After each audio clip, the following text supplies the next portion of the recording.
Ma femme vient me voir, elle veut sortir l'après-midi chez une copine l'invite. Elle veut sortir, bien sûr, dans un cadre halal, manger avec sa copine, prendre un thé, passer une bonne après-midi. Moi, à la base, j'avais envie de sortir avec ma femme. À la base, moi, j'avais envie. Donc, c'est mon droit de lui dire non. Mon droit de lui dire non, je voulais sortir avec toi, cet après-midi, on sort. Mais je vais quand même dire oui. Parce qu'elle fait rien de haram, il n'y a rien de mal.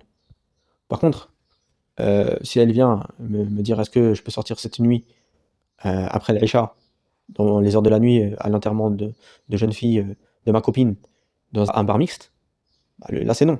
Pourquoi? Parce que tu es en train de faire quelque chose qui est clairement haram dans notre religion, clairement interdite.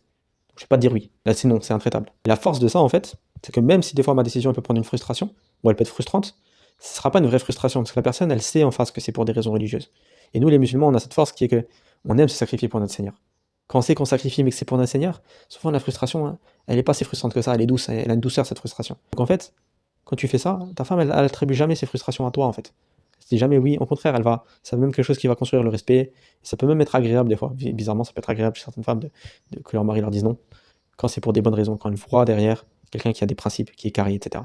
Donc ça peut même être une expérience agréable pour elle, et donc c'est comme ça aussi que la confiance elle reste, et que la confiance elle construit, et que l'amour se construit.